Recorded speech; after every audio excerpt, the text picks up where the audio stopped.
Date of birth, binalay ko to ng 10-14. So 2 weeks conditioning, October 18, nag-iron LA ako. I think condition na siya, hindi na siya nagtatae kasi na-adapt na niya yung hog pre.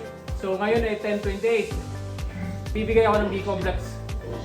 Pampagana yan kumain. Conditioning ko kasi, ngayon nasa hog pre na siya.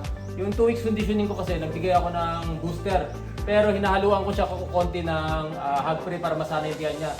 Nung winalay ko siya ng 10-14, parang nag-conditioning ako pero nag-adapt sila sa hog pre, nagtayo sila ng 1 week. Ngayon, okay na yung dumi nila, matigas na, sanay na sila sa hog pre. BB complex na tayo. Tagwa 1 ml na B complex. Bali ito ay after kasi sila magtae, nag-LA ako at nag-iron. So na-overcome na nila yung yung hog pre. Ibig sanay na yung tiyan nila. Kailangan na natin sila ng B complex para gumana na sila kumain, para lumobo na ang katawan nila. So guys, ngayong araw ito may mag-BB complex tayo. Guys, ito ay disclaimer lamang po, ito ay proseso ko lang.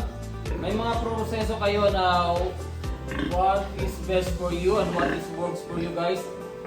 Sundan nyo lang yung mga ginagawa nyo. Ito naman ay sa akin lang. Ito naman ay idea ko lang kung paano ako mag-conditioning at paano ako magturok ng mga vitamins. Ito yung sarili ko lang, diskarte. Ito naman ay sinishare ko lang yung mga practice ko lang dito sa farm. Nagwa 1 ml sila guys, so ito na, ito lang naman yan.